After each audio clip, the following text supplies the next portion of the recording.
Good morning students, welcome to our YouTube channel. कल हमने chapter number 2 जो कि साइंस का है आपका चैप्टर, उसका हाफ पार्ट कर लिया था। आज हम नेक्स्ट हाफ इसका कंप्लीट करेंगे। तो टाइप्स ऑफ टीथ की बात हो रही थी। तो टाइप्स कितने होते हैं? 4 टाइप्स के होते हैं हमारे टीथ, ये बता दिए थे मैंने यहाँ पे। Incisors, canines, premolars and molars. तो इंसिजर्स और कटिंग टीथ होते हैं। आगे के जो फ्रंट के जो 4 टीथ होते हैं हर जॉ के अंदर, वो फ्लैट होते हैं और बहुत शार्प होते हैं, जिससे कि बाइट करने में और कट करने में पीसेस को आसानी होती है। Next, canines or tearing teeth. On the both sides of the incisors on each jaw is a sharp pointed tooth called the canine. Canines are used to tear food. Premolars or grinding teeth. These are broad and flat teeth. They grind food and convert it into fine pieces. There are 2 premolars next to each canine. Molars teeth. The remaining teeth in the jaw are also broad and flat. The last 2 or 3 teeth on both sides of each jaw are the molars. These teeth are also used to crush and grind food. Digestion in humans. Digestion of food is a slow process and it takes a few hours to complete. Several organs of the body work to digest the food we eat. All the organs that work to digest food form the digestion system. The mouth, the oesophagus, stomach, liver, pancreas, small intestine, large intestine are organs of the human digestive system. The mouth. Digestion of carbohydrates begins in the mouth. The teeth chop and grind the food, breaking it into small pieces. The smell of the food causes the salivary glands to secrete saliva, a digestive juice. It binds the food, thus enabling the tongue to mold the food into a ball for swallowing. Saliva contains the digestive enzyme amylase, which breaks down some carbohydrates into sugar. The tongue is a fleshy muscular organ attached towards the back of the cavity of the mouth. It can be moved in all the directions. The tongue, besides helping us to talk, also helps in mixing saliva with the food while chewing. The oesophagus is a muscular tube connecting the throat to the stomach. When food passes into the oesophagus, the opening of the windpipe is closed. Food is pushed into the stomach by the muscular movement of the oesophagus. तो चलिए, canine teeth की बात हो रही थी। Tearing teeth यानी कि फाड़ना। Canine teeth जो होते हैं वो शार्प होते हैं, पॉइंटेड होते हैं, इसीलिए उनको कनाइन कहा जाता है। ये फूड को कट करने के काम आते हैं। फाड़ने के मीन्स, जैसे मान लीजिए चपाती आप खा रहे हैं तो उसको कट करने के लिए कनाइन टीथ का होना ज़रूरी है। प्रीमोलर, ग्राइंडिंग, छोटे छोटे पीसेज में कन्वर्ट करना फूड को और उसके बाद में ग्राइंड करना माउथ के अंदर, वो प्रीमोलर ग्राइंडिंग का और ग्राइंडिंग टीथ का काम होता है। मोलर्स टीथ बहुत बड़े होते हैं और फ्लैट होते हैं, जो कि हमारे 2 और 3 लास्ट के वो होते हैं, टीथ होते हैं। इन्हें क्रश करने के लिए और ग्राइंड करने के लिए भी यूज़ किया जाता है। डाइजेशन, ह्यूमंस के अंदर जो डाइजेशन होता है वो माउथ से स्टार्ट होता है। खाना एंड में कहाँ जाता है? हम वॉशरूम जाते हैं तो वो पूरा रिमूव होता है, वहाँ तक हमारा डाइजेशन पार्ट चलता है। तो पहले हम चलेंगे माउथ के ऊपर। माउथ में कार्बोहाइड्रेट्स से स्टार्ट होता है माउथ के अंदर वर्क। फिर जो टीथ होते हैं वो चॉप करते हैं फूड को छोटे छोटे पीसेस के अंदर, और जो स्मेल जो आती है वो सलाइवा के सिक्रीट होने से, जो डाइजेस्टिव जूस होता है उसके सिक्रीट होने से वो स्मेल आती है फूड की। फिर वो क्या करता है, पूरे टंग के अंदर बॉल्स बनाता है और उसे निगलने के लिए जो जूस होता है, डाइजेस्टिव जूस, वो हेल्प करता है। और क्या करता है, एंजाइम्स को, अमाइलेज को ब्रेक करता है, कार्बोहाइड्रेट्स और शुगर को भी। कार्बोहाइड्रेट्स इनटू शुगर में कन्वर्ट होती है और इस तरह से आपके होता है। फिर उसके बाद में ओएसोफेगस जो है एक मस्कुलर ट्यूब होती है, ये देख सकते हैं यहाँ पे, ये मस्कुलर ट्यूब है। यहाँ से माउथ से फूड आपका अंदर एंटर हो रहा है, पीसेस में डिवाइड हो रहा है, विंड पाइप में का आ रहा है यहाँ पे पार्ट, ही देख सकते हैं आप। और फूड को जो पुश करता है स्टमक की तरफ, वो ओएसोफेगस होता है।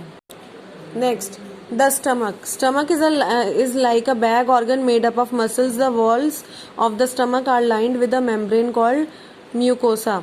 The mucosa secretes mucus which protects the lining of the stomach. Food is churned and made into a paste. The glands present in the stomach walls secrete gastric juices. Gastric juices contains enzymes and hydrochloric acid. The hydrochloric acid in the stomach destroys bacteria and acidifies the food. The gastric juices contain the enzyme pepsin. The pepsin starts the digestion of proteins. The action of the enzymes and hydrochloric acid and the churning changes food into a liquid called chyme. The chyme leaves the stomach and enters the small intestine. The intestine is divided into two parts. The part connected to the stomach is a long and narrow coiled tube called the small intestine. The end part of the intestine is thicker and short. It is called the large intestine. Small intestine. Digestion of food begins in mouth and ends in the small intestine. The small intestine is made up of three parts of the duodenum, the jejunum and the ileum. As the chyme enters the duodenum, several intestine juices are released. These juices stimulate the gallbladder and pancreas to release special digestive juices, bile and pancreatic juice. Bile juice helps in the digestion of fats. The pancreatic juice helps in the digestion of carbohydrates and proteins. The carbohydrates are broken down into sugar, the proteins into amino acids, and fats into fatty acids and glycerol. Large intestine. After all the useful nutrients from the digested food are absorbed by the small intestine, the remaining material passes into the large intestine. Most of the water and minerals present in the undigested food are absorbed by the large intestine. The remaining part is thrown out of the body through the anus in the form of stools. Human being cannot digest plant material made up of cellulose, a type of carbohydrates. While eating normally, food does not enter the windpipe. This is the reason why we cannot breathe and swallowing at the same time. During swallowing, a flap-like organ closes the entry of the windpipe. As a result, food passes only through the food pipe. तो stomach की बात हो रही है. यहाँ हमने ऑइस्ट्रोफेगस कर लिया था. स्टमक के अंदर एक बैग लाइक ऑर्गन होता है जिसे हम स्टमक कहते हैं, जो कि मसल से बना हुआ होता है. और यहाँ मेम्ब्रेन होती है, एक लाइन जिसके ऊपर वॉल की तरह होती है, जिसे हम म्यूकोसा कहते हैं. म्यूकोसा क्या करता है? सिक्रीट करता है म्यूकस को, जो कि हमारी स्टमक की लाइनिंग को प्रोटेक्ट करती है. फूड जब चर्न होके पीस होकर के जब आता है पेस्ट बन के, तो ग्लैंड्स होते हैं स्टमक के अंदर, वॉल के अंदर, जो कि सिक्रीट क्या करते हैं? गैस्ट्रिक जूसेस करते हैं. गैस्ट्रिक जूसेस को सिक्रीट करने के बाद में जो उसमें गैस्ट्रिक जूसेस में एंजाइम्स और हाइड्रोक्लोरिक एसिड जो होते हैं, वो क्या करते हैं? वो बैक्टीरिया को और एसिडिफाइज, मतलब बैक्टीरिया को तो डिस्ट्रॉय करते हैं, और एसिड जो बॉडी के अंदर होता है, टमी के अंदर होता है, उसे एसिडिफाई करते हैं फूड को, जो कि च्यू करके आता है. फिर आता है आपका इंटेस्टाइन. इंटेस्टाइन दो तरह की होती है, स्मॉल इंटेस्टाइन और लार्ज इंटेस्टाइन. जब खाना आपका पच के टमी में से निकल के आता है, तो नैरो टाइप जो कॉइल ट्यूब होती है, ये अंदर वाली जो पतली आप देख सकते हैं, अब बहुत सारी जो बड़ी बड़ी मतलब बहुत ज़्यादा घिरी हुई है, वो आपकी तरह स्मॉल इंटेस्टाइन. और ये जो बड़ी है आपको दिख रही है यहाँ पर, ये देख सकते हैं, ये बड़ी वाली, ये आपकी लार्ज इंटेस्टाइन है. तो स्मॉल इंटेस्टाइन में डाइजेस्ट किया हुआ फूड आता है, न्यूट्रिशियस फूड आता है, पूरा पचता है इसके अंदर.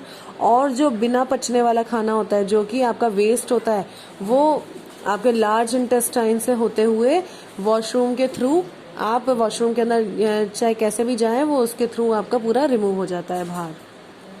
ठीक है, तो ये आपका स्मॉल इंटेस्टाइन और लार्ज इंटेस्टाइन हो गया. अब आता है आपका how do grass eating animal digest food. अब ग्रास ईटिंग एनिमल जो भी होते हैं, चाहे काऊ हो या फिर रैबिट हो या कोई भी हो, तो वो कैसे डाइजेस्ट करते हैं. Animal such as cow, deer, sheep, goat, buffaloes, camels and yaks can digest grass and leaves because they have a specialized digestive system. These animals have a four-chambered stomach. The first chamber is called the rumen. Animals like the deer, cow, giraffe and goat eat quickly and store large amounts of grass in the rumen where it softens. The rumen contains millions of microbes. A large amount of saliva is also secreted in the rumen. The chewed food passes into the rumen where the microbes begin to break down the food. The animal now regurgitates or brings the contents of the rumen back into the mouth several times to chew it. This material is now called cud. The additional chewing breaks down the cellulose content further. The regurgitation and chewing of cud is called rumination, and the animal that does it is called a ruminant. From the rumen, The food passes through the other chambers before it reaches the fourth chamber. The hydrochloric acid and gastric juices secreted in the chamber digest the proteins. The food can take as much as 80 hours to pass through the digestive system of a ruminant. तो animals की यहाँ बात हो रही है. Animals जैसे कि cow, dear, sheep, गोट, buffalo, camel, और ये सब इजीली डाइजेस्ट कर लेते हैं ग्रास को, लीव्स को. क्यों? क्योंकि उनका डाइजेस्टिव सिस्टम बहुत स्पेशल होता है, स्पेशलाइज्ड होता है ग्रास को ईट करने के लिए और उसे डाइजेस्ट करने के लिए. इसमें अब क्या होता है कि इनके पास 4 चैम्बर होते हैं स्टमक के, तो इस वजह से वो डाइजेस्ट कर लेते हैं. फर्स्ट चैम्बर को र्यूमन कहते हैं. उसके बाद में नेक्स्ट है आपका र्यूमन का पूरा पार्ट आ जाता है. फिर उसके बाद में आपका कट आता है. कट के बाद में र्यूमिनेंट आता है आपका. ठीक है, इस तरीके से आपका ये डाइजेस्ट होता है. इनके अंदर फूड देख सकते हैं पिक्चर डायरेक्टली यहाँ जाके, फिर यहाँ आ रहा है आपका फूड, फिर यहाँ आएगा और फिर लास्ट में वहाँ चल जाएगा. ठीक है, इस तरह से आपका चैप्टर फिनिश होता है.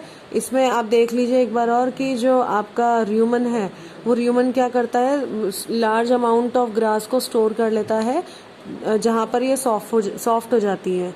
फिर उसके अंदर र्यूमन्स में क्या होते हैं, बहुत सारे माइक्रोब्स होते हैं, मिलियंस ऑफ माइक्रोब्स, जो कि सलाइवा भी सिक्रीट कर, मतलब सलाइवा भी सिक्रीट होता है र्यूमन के अंदर, है ना. इस तरह से होता है.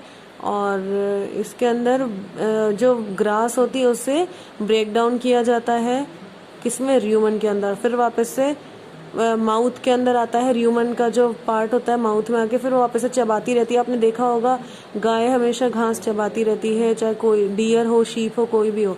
फिर वो टमी में जाता है, फिर वापस माउथ में आता है. इस तरह से इनका वर्क चलता रहता है. ओके, तो यहाँ आपका चैप्टर फिनिश होता है. ये आपके हार्ड वर्ड्स हैं. आप चाहें तो 10 और 15 हार्ड वर्ड्स और लिख सकते हैं. यहाँ आपके पॉइंट्स टू रिमेंबर है, इन्हें आप पढ़ लीजिए क्योंकि ये आपके चैप्टर में से ही रिलेट है. ठीक है बेटा, तो इनके क्वेश्चन आंसर्स आप कोशिश कीजिए खुद सॉल्व कर सके. नहीं कर सकते तो हम इनके आंसर्स आपको सेंड कर देंगे. Bye bye everyone.